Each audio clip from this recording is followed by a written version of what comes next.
Good afternoon, everyone. Welcome to Farm Credit Illinois' Ag Minded Hour webinar series.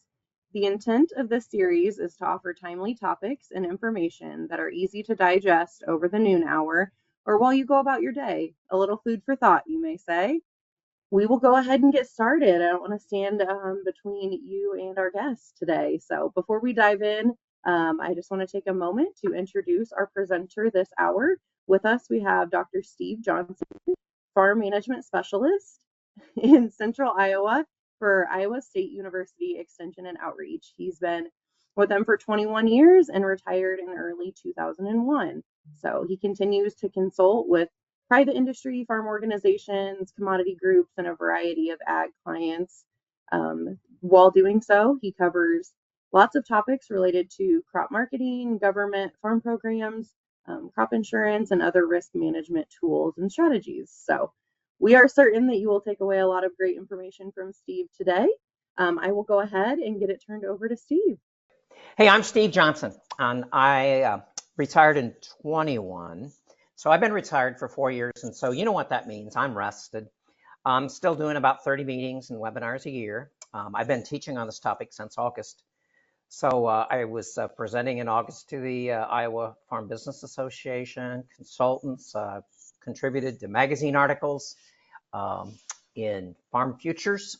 That was in October. That was Downturns Don't Last. And so I'm pretty confident that this is probably a 2 to 3 year event that we've just got to tighten our belts.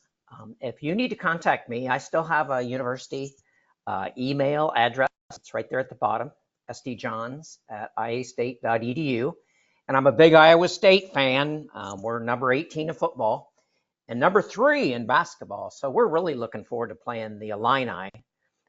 You shucked us pretty good there in March, but you prevented us from playing Connecticut. Thank you.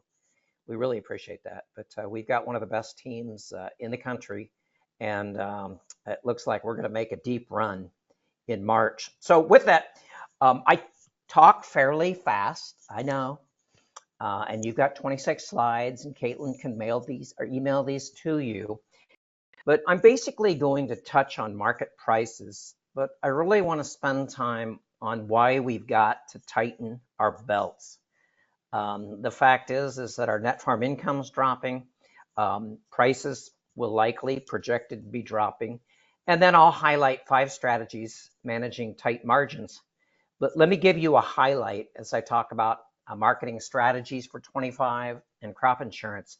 My best 2 slides are the last 2. How's that? That is the reason that you're sticking around. So let me move quickly through my slides. I've added the 25-26 marketing year.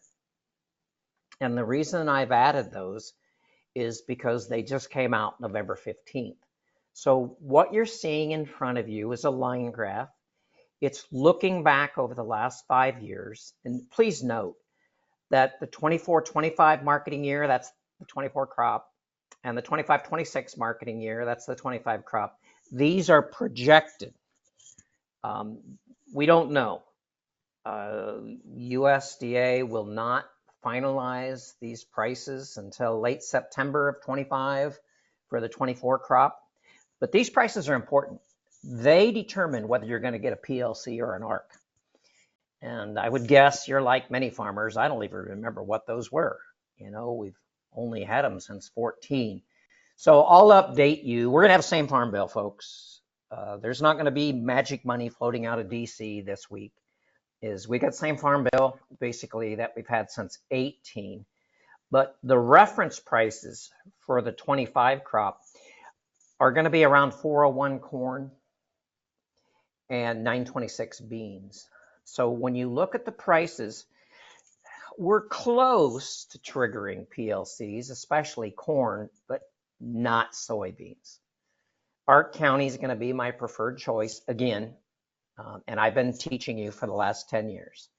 So again, these are the projections. The 24 crop is coming from WASDE on December 10th. The 25 crop is coming from the World Ag Outlook Board. These are released mid November. They are based on 92 million acres, about 2 million more acres of corn likely for 25, and we don't know that number till June 30. But we're going to decline our soybean acres roughly by about 2 million acres. Trend yields 182 corn and probably around 52 and a half beans. But I just want to set the stage because the stage is set. Why I've got to be on my game is we went to the moon in 21 and 22, and we're coming back to Earth. These are the ending stocks, U.S. ending stocks. Again, the U.S. produces about 40% of the world's corn and about 35% of the world's soybeans. So when you see these ending stocks increase, you know that we likely are going to see lower prices. Now, let me give you the good news. I think corn's very well supported this winter, well into spring. And you said why? We increased usage, and that's what we need right now. We need more people buying our corn. So exports were increased by roughly 150 million bushel on December 10th, and ethanol was increased by 50 million bushel. So these ending stocks, that 1738 is much lower than anyone would have guessed over the last 4 to 5 months. And so I adjusted what the World Ag Outlook Board said. So we've got large ending stocks, but I don't think these are burdensome, 2.5 billion bushel. Not like we had back there in 17, 18, and 19. So as I look at corn, I think corn's favored because the fact is that we're the largest corn producing country. We've got great demand for corn. We saw it increase in the WASDE. We'll get a January 10th final crop production report. I don't know that the surprises will be that great. It's a big crop. It's the third largest corn crop in U.S. history, and it'll likely be slightly larger next year, but we're finding places. We're finding people that want our corn because it's cheap, especially compared to the last few years. Soybeans are the same way. Soybeans are the real threat that we have. We need a drought in South America next week, and it's not really in the cards. So when we look at where we're going, we've already dropped to 1020. Again, that's above the 926 reference price, so no PLC payments for the 24 crop.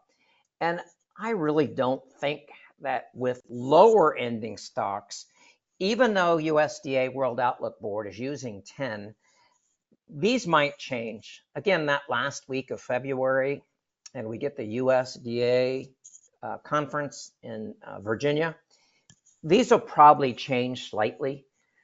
We've got South America producing almost 65% of the world's soybeans now. So South America is a bigger factor than it's ever been. But I just want to set this stage.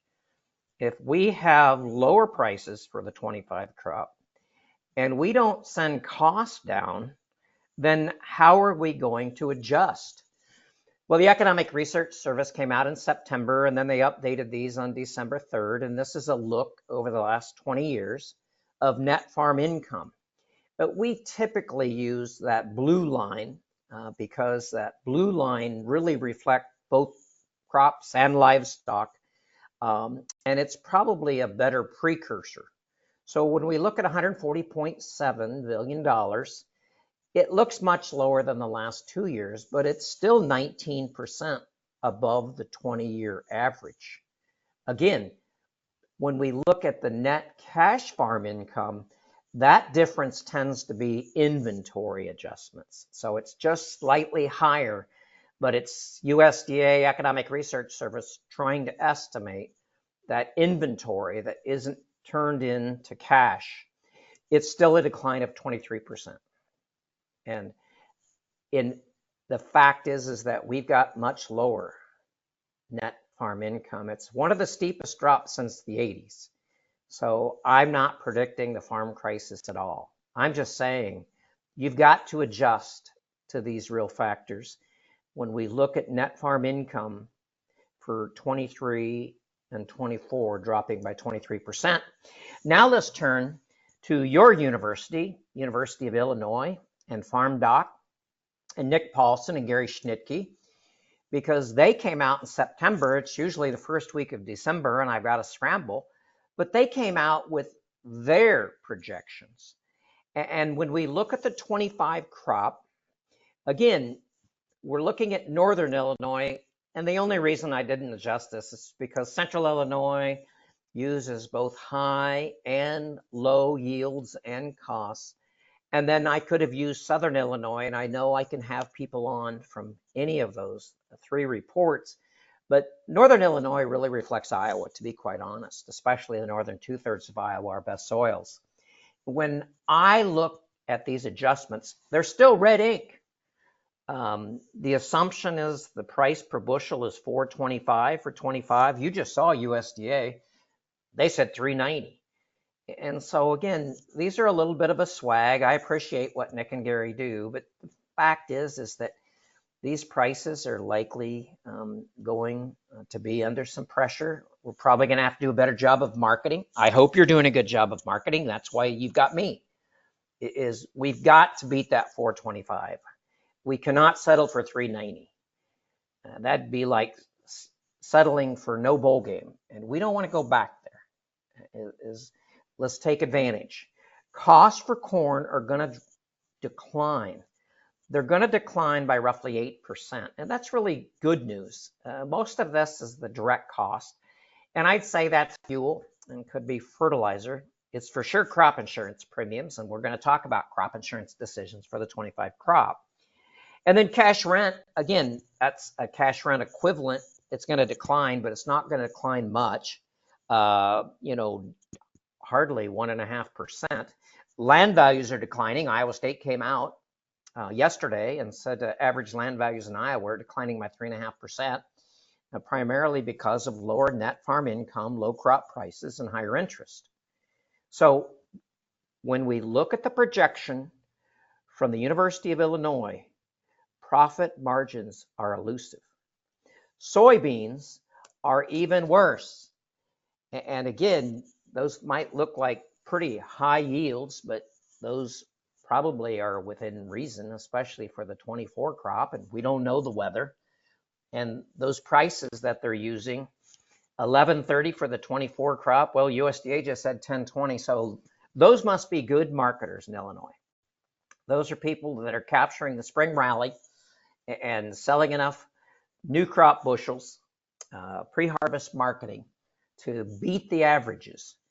Costs of production are going to decline slightly, around 4% for soybeans, but the essence is tight profit margins, and they're likely not going away without a major weather impact. Now, feel free to provide those questions to Caitlin, because I'm going to move quickly on to what I see are the impacts.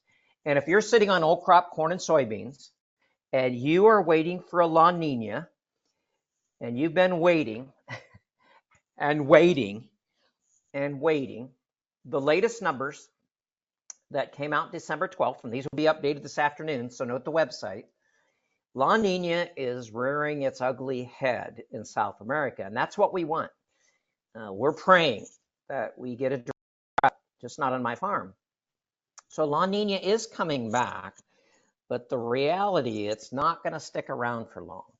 And you said, La Nina, why do I care? Well, there's 10 to 12 things that are going to impact our weather longer term. But if we had to look out into the spring and summer, our growing season, we're going to be just like last summer. We're going to be under the influence of ENSO, not La Nina, not El Nino. And so we've been here before.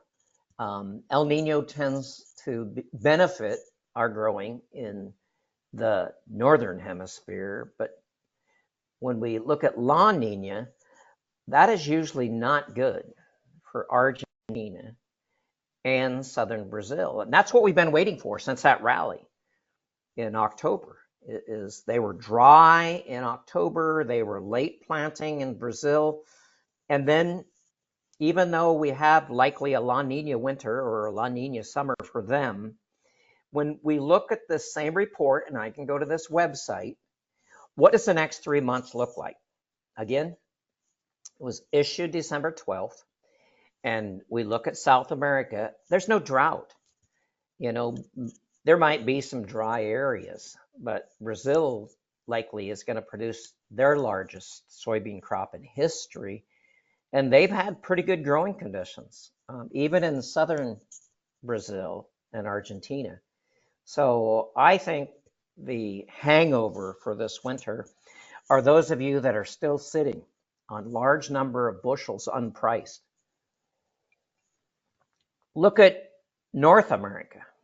The likely drought this winter is going to be in the Southwest and the Southern Plains. So if you're planning your winter vacation, I'd go there because they're likely going to have a drier winter.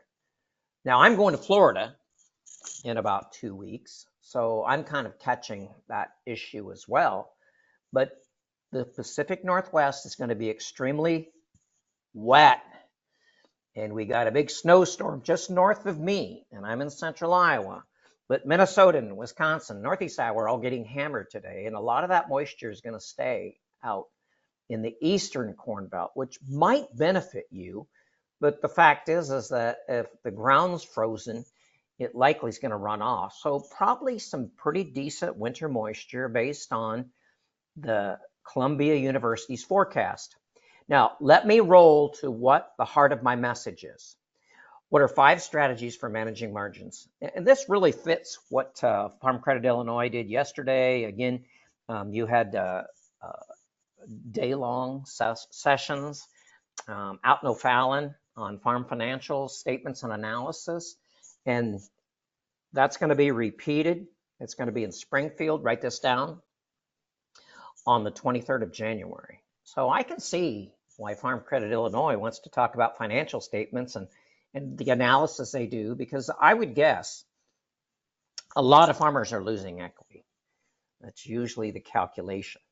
So what are you going to do this winter and this spring and summer not to fall behind? Number one, you got to protect your working capital, folks.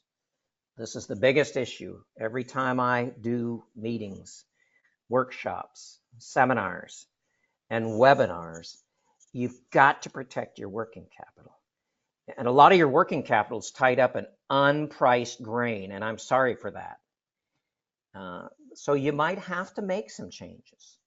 And you can see that I think these strategies are all relevant. If you are going to try to store your way out of here, I think you're in trouble. You're going to have to generate cash. And maybe you're going to sell off non-earning assets. But if you're selling machinery and equipment, you could trigger recapture of that depreciation. Now, the good news is most of your machinery and equipment is appreciated. But I think you're going to see a lot of machinery and equipment move this winter. And a lot of that will just be retirement. People getting out, hanging onto their land. But I think there's going to be a lot of people that are just going to piecemeal a combine. I was just at a meeting in Macomb a month ago, and a farmer was telling me about selling his combine, and I just figured he was upgrading. No, he was going to sell his machinery and equipment over 3 years. And he was trying to prevent an income tax liability. So working capital, current assets minus liabilities. Protect your working capital. That gives you that flexibility to make really key decisions, buy fertilizer and get deals on fuel, seed. Number 2, stay focused on your cash flow. This is not going to be the winter that I just get in a cocoon and I do nothing. I'm just mad. I'm mad at everybody. I'm mad at my creditors. I'm mad at my suppliers. You know, I'm just angry. I say do the opposite. I think this is a time to work with your creditors, and I'm a lender of the 80s. This is a time to work with your creditors. Make plans now to pay off your operating and term debt. And maybe you didn't do a good job of marketing, admit it. And today's webinar is going to help because I think you've really got to be in tune with your 25 cash flow planning. Again, we don't see long term that we're not going to be in this cow path. But at least in my opinion, we're probably here for a couple years. And so adjust. Number 3, you've got to reduce your production cost. And I know you say, I can't do that. I've done that. Been doing this for 3 years and I can't do it. Suck it up, Buttercup.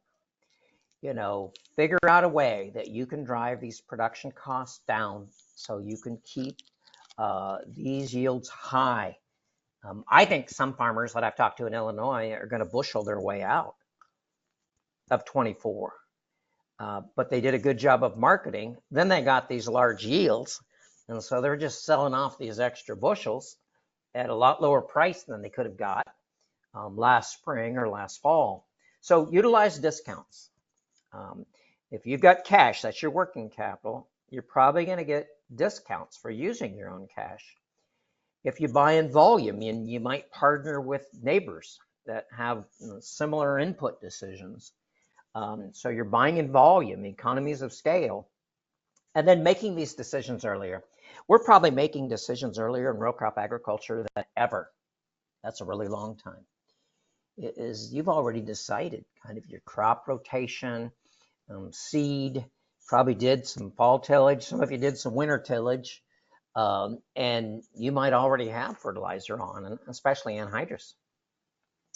And then I leave this not as poke you with a stick. I think you, as a producer, have got to improve your agronomic and financial decision making. That's why Farm Credit Illinois is offering these workshops on balance sheets and financial analysis. You've got more people that are making decisions for you than you probably have ever had. Take back that control. Just understand what they know, all right? But understand that you're ultimately responsible for your farming operation. Number 4, you might have to revise your family living expenses. When we went to the Super Bowl in 21 and 22, we probably raised our family living expense. We probably took vacations we normally wouldn't spend. We probably bought really nice Christmas presents. We've got to slow down. If you've got good records, you probably know what that withdrawal is. Great. That's where you want to be. And the Illinois Farm Business Association, those 12 to 1,300 farms, that's a group that knows their cost. I think you're going to have to establish a plan for control some of these living expenses. The likelihood is maybe you're not taking that winter vacation that you normally take. Maybe we're not giving cash bonuses to the family members that we normally do. And I think they'd understand that. I'm not making the money. My net farm income's probably where it was 5 to 8 years ago because these costs have increased roughly 20 to 30%. And let's post those questions because I'm going to wrap up here and then I'm going to talk about 25 crop insurance and crop marketing. So post those questions so Caitlin will feed those back. And then I say limit financing multiple family members. There's probably a lot of family members that you're paying and they might not be contributing to the operation. Now, I'm not saying that your spouse is going to get a pay cut, all right, because those divorces are really expensive. But the fact is that maybe there's kids that are still planning on you supplementing their income. It's time to wean them. Sorry. Maybe grandkids. Your net farm income is probably somewhere it hasn't been in a long time. And you're going to have to adjust accordingly. And then this is my last bullet. And by the way, these were all out on DTN in September and that Farm Futures magazine in October. You've got to manage market price risk. And when I see farmers like I did last week in Northwest Iowa, they said, we should have listened to you last year. Well, I'm consistent. You've got good records and you're keeping track of production by crop, by farm, by field, and crop rotation, more than crop insurance, more than the IRS. is you've got those records, so you can make a lot of those tough agronomic decisions. Then you can make the marketing decisions. I think you got to develop and implement written crop marketing plans. And I would guess for 80% of you on this webinar, that was a problem in 24. We didn't really develop a plan. We didn't have a price objective. We didn't have time objectives. And the highs came in May. And when I missed the highs, I didn't do anything. And that is a real problem. And for those of you that have heard me over the last 10 years, you know that I think the highs like to sit here in the spring months, and we've got to take advantage of it. So my marketing plan that I'm going to share with you today for 25 is have a price or a date objective, whichever occurs first. Nothing magic. We've been doing this for 20 years. We participated in winning the game with the University of Minnesota, and we've just adapted our training material to that. And it's not rocket science. It usually starts this time of the year with crop insurance. And I know you've got 3 months, and I don't want to make a decision too soon, but I think I'm going to use revenue protection at the 75, 80, or 85% level. Stop. And I'm going to commit bushels to delivery. Stop. And unless you're independently wealthy, is I want to move bushels. I want to price in the spring and move them in the fall or winter. I want to avoid commercial storage. That's not going to work.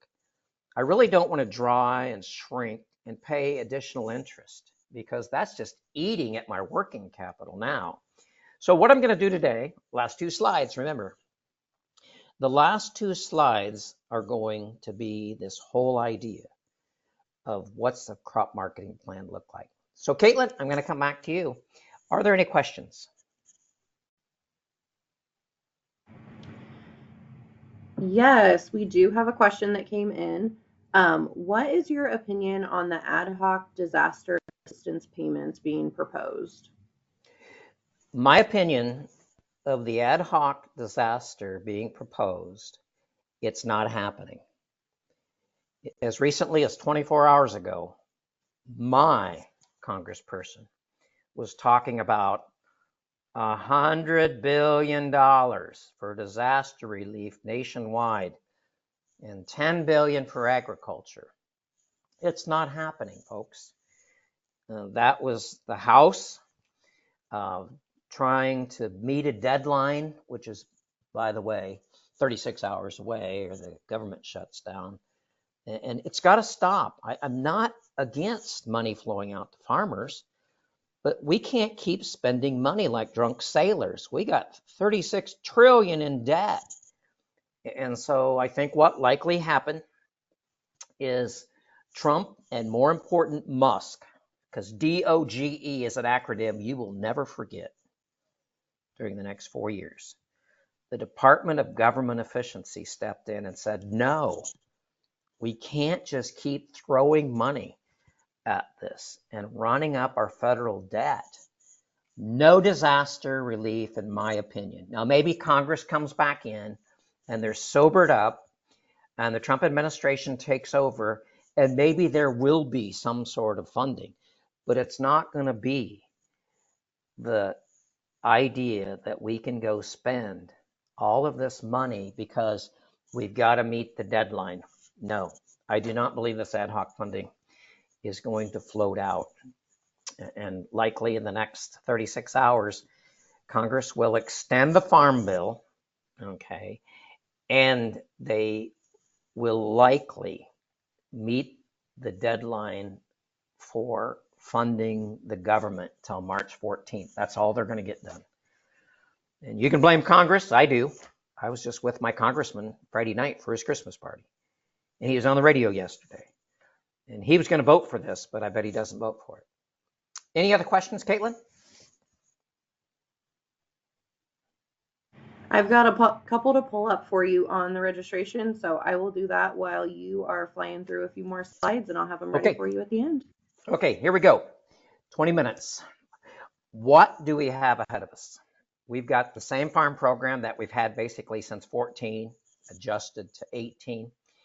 We've got marketing loans that we could go borrow money from the FSA but I can't get very much money. It'll be based on a county loan rate, and the federal loan rates are 620 beans and 220 corn. Those will have to be adjusted in the next farm bill. We've got the ARC PLC. Which one will work for me? ARC County. Don't even blink. ARC County. That's where I want to be in 24, and that's where I want to be in 25. And then I'll touch briefly. Crop insurance is the big safety net. And understand that's $9.5 billion annually that the federal government's already putting in to subsidize crop insurance. And I think the big change this winter will be the additional subsidy to ECO, Enhanced Coverage Option. So let's go. Let's use this farm program. All right, we're in year 7. We're in overtime. We're in double overtime. But I don't think this is going to change. I think we'll get a new farm bill. I think it'll probably be late spring or summer, and we'll implement it for the 26 crop. Maybe we do get some ad hoc disaster funding. But I think the farm bill is going to have to wait. There's a lot of other things that are going on, including the government running out of money again in June. We haven't increased that spending limit. And that's a part of the problem, is we just keep kicking the can down the road. And if I have to blame somebody, I'll blame the senator from Michigan, Debbie Stabenow, because she was the head of the Ag Committee in the Senate and did nothing for 2 years. Nothing. Now I think we've got enough Republican control that we are finally going to get a farm bill. And the last time we got a farm bill was 2018. So you do the math.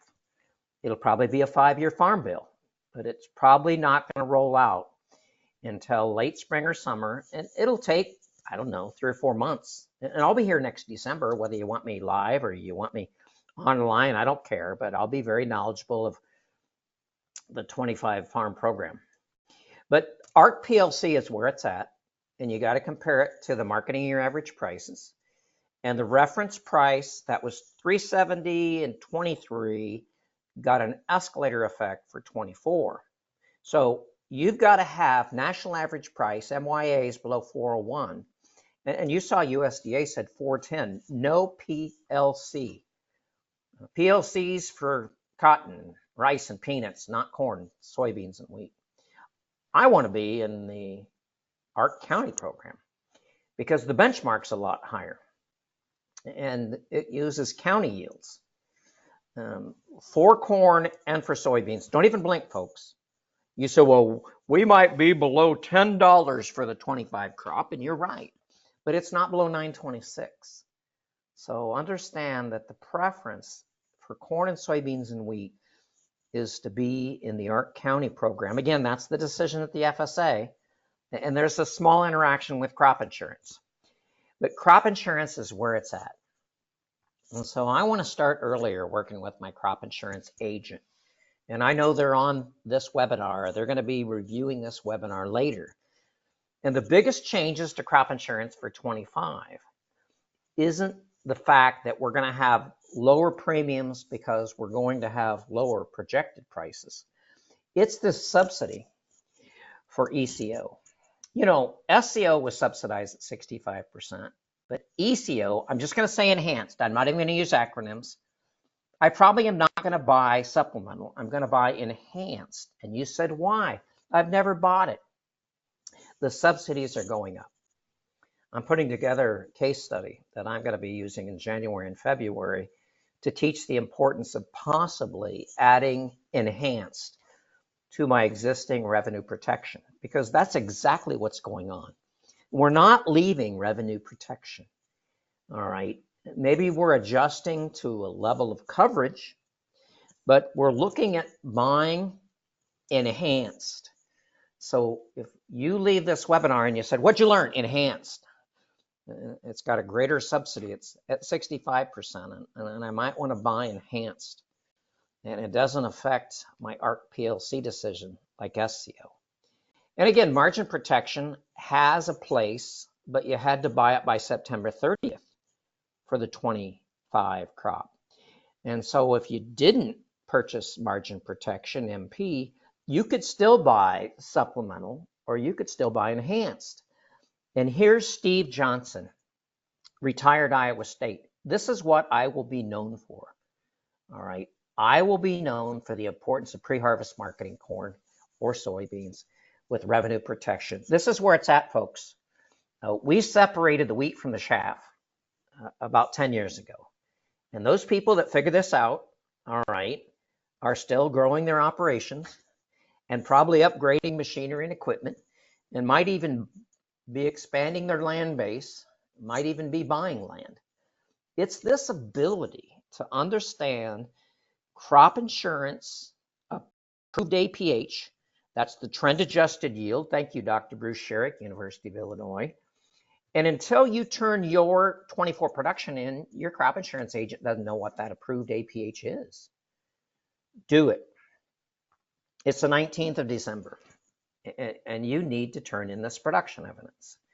But if you're at 80% or 85%, in my example, I think farmers are going to stay at fairly high levels of coverage for RP, is you multiply that level of coverage times your approved APH times the projected price. Well, that's that simple average for December corn in the month of February. That's a problem, folks, is we're going to drop these projected prices significantly, probably about 6% for corn and probably 13 to 15% for soybeans.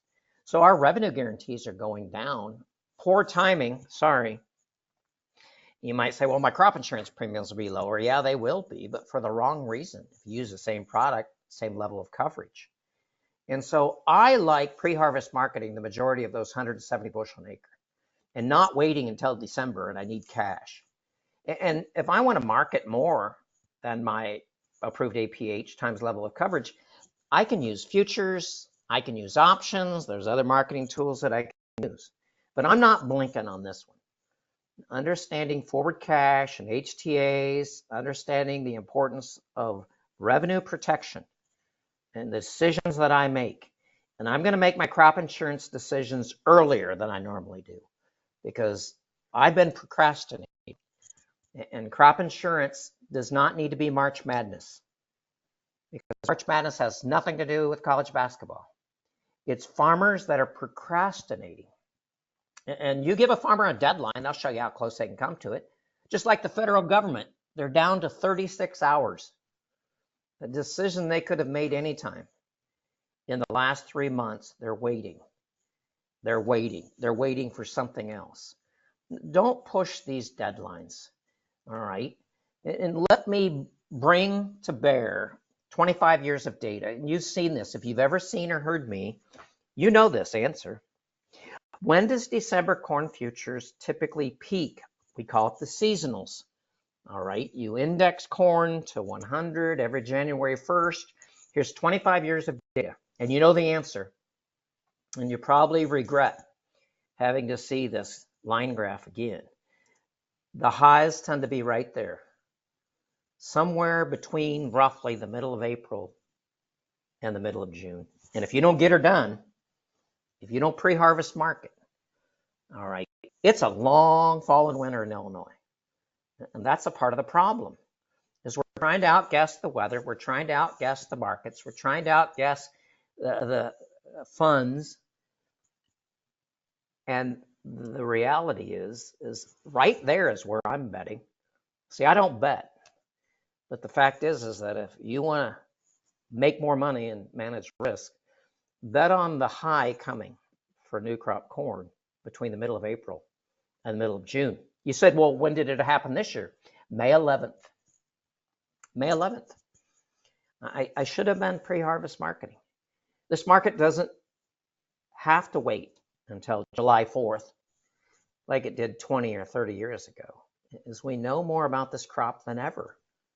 And the trade knows more about this crop than ever. So let's focus on corn. Let's use crop insurance. All right. And crop insurance agents, feel free to use my line graph. I'm going to create 4 line graphs. Number 1 is that revenue protection, margin protection problem. This came out of Iowa State 2016, and you know nothing good comes out of Ames except football and basketball. And so the reality is that this is a tool that you could use rather than SEO, supplemental, or enhanced, but you got to make the decisions earlier. And margin protection gives you a different price discovery period, middle of August to the middle of September. You've got all your eggs in one basket, and that's revenue protection. That's the month of February. And I'm going to project right now that we're going to be probably around 430 to 440. And you saw me use that example a while ago. Is we're not going to go back to those types of projected prices that we've seen the last 3 years. So the reality is I'm not going to have the revenue guarantees unless I move to a higher level of coverage or I buy enhanced. This is the harvest price. This is how crop insurance has worked for 24 years. Probably work this way for another 24. You multiply your actual production times the harvest price. That's a simple average of December corn in the month of October. Projected price February. Harvest price October. But here's the marketing angle. The last 4 years straight, the high tick for December corn futures, the high tick each of those 4 years, was sitting out here in the spring months. And it was much higher than the projected price. And it was giving me a chance to pre-harvest market aggressively and not lugging all these bushels for another 7 or 8 months. And that's why I like crop insurance and revenue protection and pre-harvest marketing. Let's forward focus on December 25. Folks, you had a great chance to price 25 corn. I know I couldn't price the 24 crop, but it was there and it's been there the last 4 years. It is expand your marketing over 2 years, not 9 months. I mean, that's the problem, is we can't get our head around 25 until January, and then I've got to get everything done by September. That is not a good strategy. So I think the advantage of utilizing a 24-month window is we can sell when we've got prices above our cost of production. So this is the December corn futures chart. It was updated yesterday. And the red, that day it went up, the green it went down, and you can see where we were. But I'm going to predict right now, on December 19th, those are likely your price objectives for 25 marketing plan. So you're going to see me come right back here in my next to last slide, and I'm going to say where we were at last May and June and October. Those are probably going to be strong resistance areas. And the funds know this. They've written algorithms that they might, stay long futures. But when we get into one of those 3 resistance areas, they're going to pull the trigger. And they're going to do it by June 15th. How's that? And the reality is that we're going to have projected prices down here around, I think, 435 to 440. So I think it'll be spring, personally. April, May, June is when we will rally this corn market, new crop corn market. And it won't rally significantly until then. Look at the seasonals. What I'm trying to do is tie a pre-harvest marketing plan, strategies and tools, with revenue protection, 80%, 85%, you can go down to 75%, probably buy enhanced. I'd flag that. Steve Johnson said I ought to be looking at enhanced. And I think that's the new trend. I'm writing 2 magazine articles right now. One's due January 1st, to be released in February. Is enhanced coverage option. Enhanced is going to be a tool that a lot of people will look at besides revenue protection. And here's where I think most farmers have gone. I've worked with 10, 12,000 farmers in the last 20 years. And most of them pre-harvest market, but they're using crop insurance approved APH. That's your APH across your farms, trend adjusted. And they're using forward cash and or HTA contracts. So they're working with a merchandiser. They might not even have a commodity broker, but they're leveraging crop insurance, and the government's probably paying 50, 65% of the premium. and they're pre-harvest marketing. Maybe they're not delivering at harvest. And even the bushels that are going to go into their own bins, they're locking the futures and probably waiting for the basis. And some of the better basis in the winter comes the next 2 weeks because most of your processors need corn. We've got 2-3 day weekends there. We want to make sure that we've locked the futures in the spring, wait for the basis. If we need cash at a harvest, then maybe we need to go ahead and already have moved those bushels. If you've got a commodity broker and you want to price more than 50 to 70% of your bushels, great. Hedge them, but not now, April, May, June. Or buy put options, but not now. You're paying all time value. Just get into this habit. Is when you're the busiest in the spring is probably the best opportunities to pre-harvest market your corn and soybeans. When we look at soybeans, all right, and it kind of looks like corn, and we had to take 4 years out because of extremely low November futures prices, or because of the tariffs the Chinese put on our soybeans in 18 that affected our prices in 19 or 20, and you got a market facilitation program payment. But when I look at the seasonals, it happens just a little bit later than corn. So I'm going to say May, June, July. Now, some years when South America's got weather problems, and it doesn't look like this year, we might get a rally in February or March. But if we don't have weather problems, we're not going to see that rally. And look at the projected price. We're going to be sub $10, folks. We were $11.55 last year. So crop insurance premiums will be much cheaper, but for the wrong reason. Because of the lower projected price, you might have to go up to a higher level of coverage, or you might add on enhanced. When I look at the prices,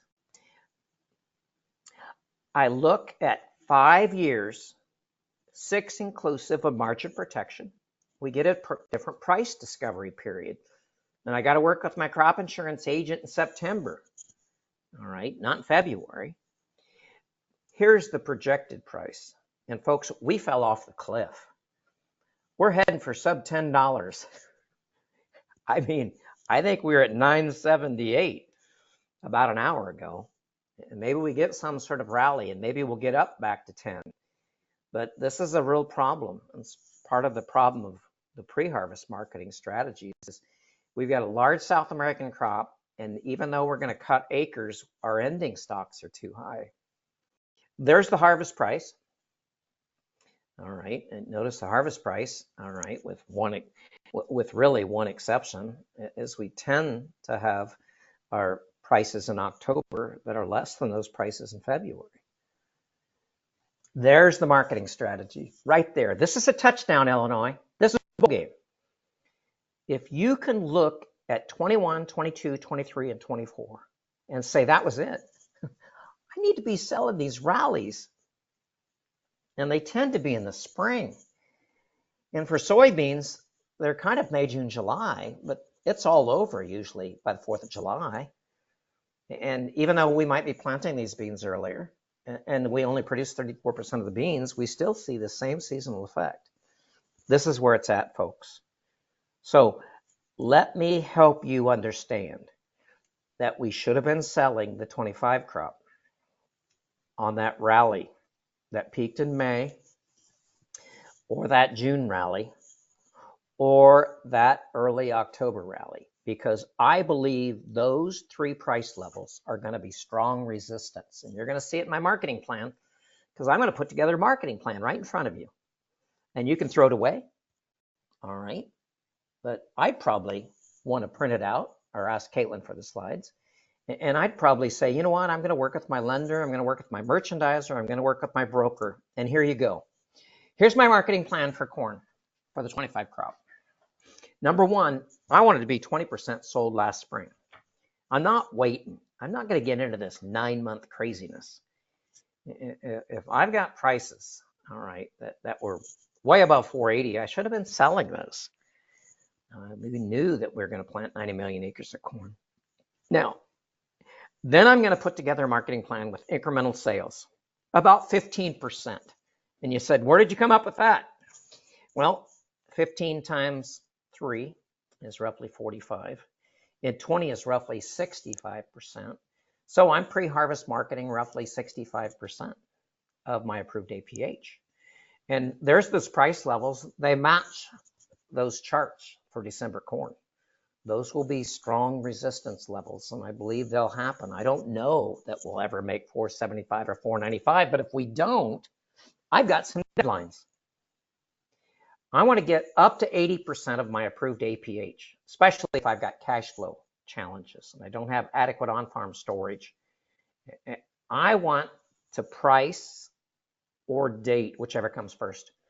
And here's my 5 dates. April 15th, May 1st, May 15th, May 30th, June 16th. They're all weekdays. Price or time, whichever comes first. Folks, this worked like a charm. I have farmers that were at my meetings a year ago that said, I did this. And you're right. And I'm not feeling the financial pressure that a lot of my neighbors. All right. And I'm not saying I know. I mean, I'm from Iowa, and you know nothing good comes out of Iowa. Same way for soybeans. I sold that rally in May. In June, or I came back in early October. I knew that I didn't want to get into this 9-month crunch, January to September. That usually doesn't turn out well. And so I'm going to create, all right, some incremental sales. And my expectations are low, folks. Remember, I call that the Hawkeye strategy, lower your expectations. I mean, I'm going to have to trigger sales. If we're going to start at, 980 crop insurance, I'm not waiting that long, but I'm waiting. I'm waiting until likely this whole idea of May, June, July. By the 4th of July, I'm done. All right. Those are the dates. Those are weekdays. I teach in Illinois. If you need to see me, I'm always teaching Farm Bureau. It's always the middle of June. I've done it for 22 years, and there's probably a reason I'm in Illinois teaching, is because farmers want that reminder. I said 2 slides, all right, that you'd remember, so put those questions in there. Here's the last one. Where would I go? I'd go to ISU, all right, Ag Decision Maker, or I'd go to University of Illinois and Farm Doc. There are land grants. There usually isn't any cost involved. There's lots of tools, spreadsheets. I use fast tools on Farm Doc. I see Farm Doc every weekday. Now, the last build I have is I found Eric Snodgrass, and he's still in Mahomet. And you might say, well, I'm not getting anything from Nutrien. I wonder what happened. Well, about 5 weeks ago, Eric left Nutrien. And Eric Snodgrass, the Illinois weather guy, moved to Conduit. And you said, who's Conduit? The largest farmer-owned cooperative in the state of Iowa. Conduit is owned by Landis. And I can go there and I can see about 70 different weather maps. I can see Argentina's weather map every morning. I can see the 7-day forecast. I can see the European model. I can see the GFS, and it looks good. It doesn't look like there's anything that's going to stop the Brazilian crop. And maybe we slow the Argentine crop. But Eric is partnered with a former student, Matt Reardon, and they're doing these free YouTube videos every weekday, just like they used to. Eric's still traveling around, and he's just working for a different horse. He was in the portal. Remember, Nutrien got him out of the portal about 7 years ago, and so he's in the portal again, and Conduit got him. And so he's still doing public meetings, and he's still doing free YouTubes, but I've got a really good webinar. And if you do nothing else as a result of today, I want you to make sure you go to that YouTube video. Because on Monday, December 9th, I participated in this recorded video. And it was both Eric and Matt. And it was the 2025 drought predictions. And they didn't say one way or the other. All right. But the fact is that I learned more about what might be the early indicators of drought that I've known my entire life. And I took meteorology in college. And so there's that website. Very few people know about that link right there. So you might want to write it down real quick as I turn to Caitlin and say, Caitlin, 5 minutes. What do you got? All righty. Quite a few questions have come in, and I know we're pressing up on time, so if you do have to hop off, we totally understand. There will be a quick 3-question survey that will pop up as you exit out. We would appreciate if you take that, but we will go through all the questions that everyone had. So to get started with that, while we are on resources, someone had asked, what resources or strategies do you suggest for having crucial conversations with landlords and farm managers about potentially lowering cash rents? I just think it's real. Use the Iowa Land Value Survey released December 18th. Is we've got to move these costs lower. Now, if it is a landlord and it's a landlord that lives in or near me, why don't you be nice? Why don't you buy a Christmas gift? Why don't you shovel their sidewalks? Why don't you take them to the doctor appointments? I mean, their kids might not even live around here. Quit trying to think that they're the problem. All right. If it's a farm manager, I just think you've got to be honest. Maybe this financial information that you learned yesterday at a Fallon, or you're going to learn on the 23rd of January, maybe you've got to be honest with the farm managers. Is these land values are out of whack. And these cash rents are out of whack. We can't support them with these types of crop prices. We're going to start, again, eating away our equity. And I think a lot of people on this webinar are going to have net equity declines for 24. Good question. Next. All right, the next one is the American farmer too productive for its own good? And there's a second part, but I'll let you answer the first one first. Are they too productive or pride? They're a little bit unrelated. The other one is, has the Biden administration helped or hurt ag exports? Okay, I'll take the first one. I mean, we're the most productive farmers in the world. We have more technology and we have more application of that technology than anyway. We will always be that way. We will always lead the world. But the fact is that when we get into years like 23 and 24, we outproduce for the marketplace. So we need to expand. What will be the biggest impact of the Trump administration over the next 4 years? Expansion of demand. And that is where Biden fell off the face of the earth. They couldn't see it. He didn't have smart people working for him. All right. He didn't use the same criteria. Trump will have extremely smart people working for him. We've got to expand trade. We can continue producing these large crops, but we've got to have some place to go with them. I think we'll get year-round E15, maybe not this week, but I think in the next couple months is we've got to increase demand for corn. I think the livestock industry, all right, is probably gone through its shrinkage, especially hogs. But we've got all sorts of issues out here with avian flu, and that's not going away. So let's find new places to ship our corn or ship our ethanol. We're the #1 exporter of ethanol in the world right now. And let's figure that out. I think trade is going to be a key issue in the next 2 months that the Trump administration will take on. On a similar note, when we talk about trade and ag policy, how will tariffs affect foreign ag trade in our crops and meat? I missed a word in there. Caitlin, how what? How will tariffs?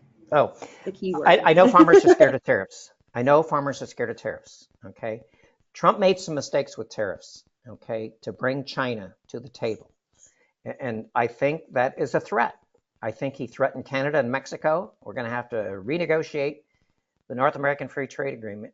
That, I've read that book, all right, The Art of the Deal. Read it, all right? That's how you bring people to the table.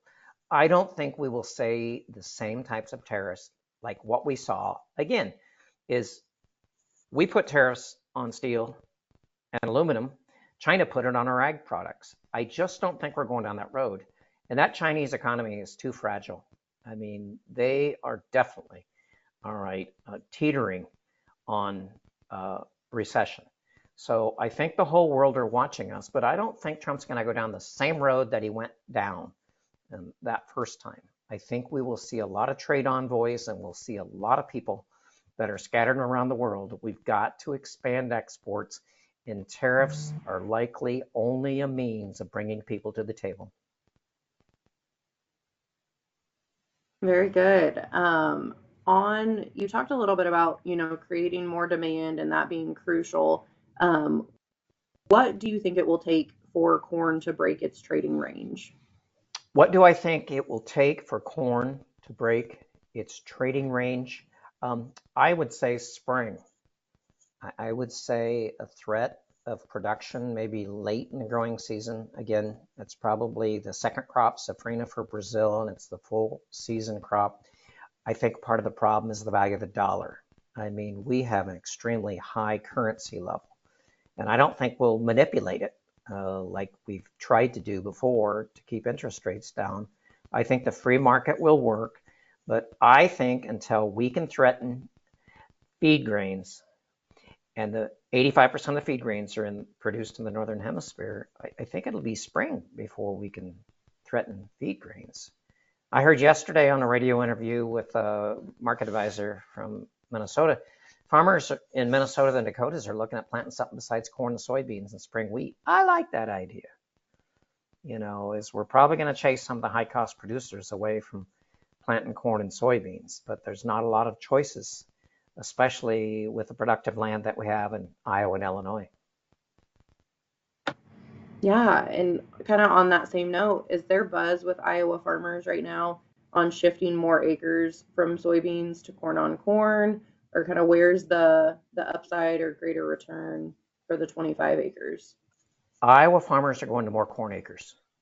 All right. So Illinois, you want to win, you're going to win soybean production again. Okay. I saw it in the fall, and I saw it with the tillage practices. And then when the anhydrous didn't go on until after the rains fell in November, it became obvious. There's an abnormal number of acres of corn stalks that were worked. Some were baled, all right, but most of those were worked so we can go back to corn. Iowa is a net importer of corn. We've got so much livestock demand and 43 ethanol plants. Iowa is going to more corn acres. And again, we've got 3 million more acres than Illinois.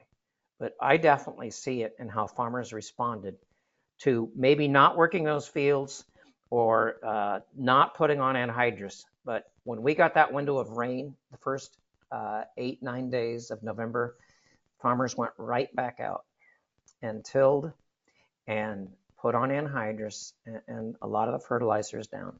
The next pass for 60% of those fields will probably be some sort of a pre-plant herbicide program and planting the crop.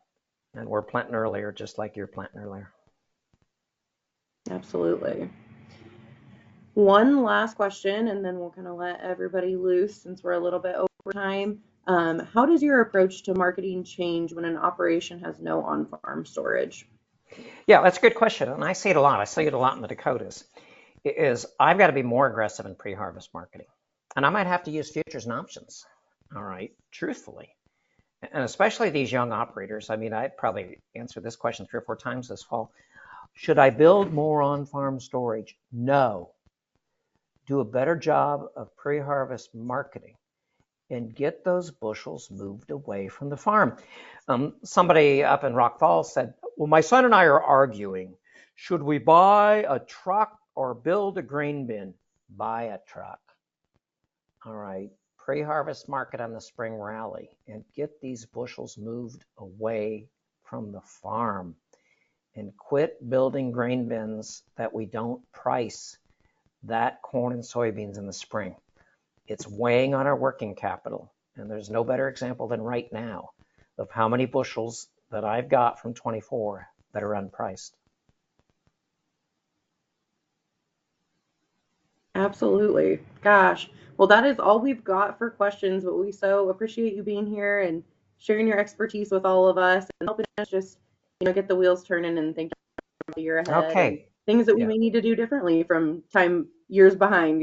Yeah, that'd be great. And like I say, those of you that have not heard me are probably like, who is this guy? Where did he come from? Well, I've been teaching you for 10 years or at least doing Farm Credit Illinois meetings, and I miss you. I'd love to come back, especially with a farm bill that we'll probably be implementing about this time next year for the 26 crop. So again, feel free. I'm in the magazines. I'm doing something for DTN, doing something for Farm Futures right now on enhanced coverage option. And even though I've been retired for 4 years, I've got more energy now. I'm not doing 75 or 80 meetings in December, January, February. So invite me back. How's that? I'd love to do that. And I want to wish you the best Sounds great. for 25. Hey, Merry Christmas, everybody. Happy New Year, and go Cyclones. Go Illini. But anyway, as we finish up today, a few final items. Today's webinar was recorded, so if you need to go back and revisit any pieces of that, we will send that out as well as the slides. And it sounds like we've got places to find Steve along the way throughout the upcoming months. Like I mentioned earlier, as you close out of the webinar, a brief 3-question survey will pop up. If you could go ahead and complete that, it helps us know what's top of mind for you, what you want to hear about, and how we can make them better each time. So lastly, keep an eye on our website. In the upcoming weeks, we've got our series of Fielding Forward meetings as well as other learning opportunities. But Steve talked a little bit about Eric Snodgrass. He will be joining us in January, as well as Matt Bennett and a variety of speakers coming to our Fielding Forward meetings. So be sure to check that out on our website at farmcreditil.com/learning. And then otherwise, we just really appreciate you spending an hour with us. We hope you gained a lot to take onto your farm this season, and we hope you catch us next time. So have a great afternoon.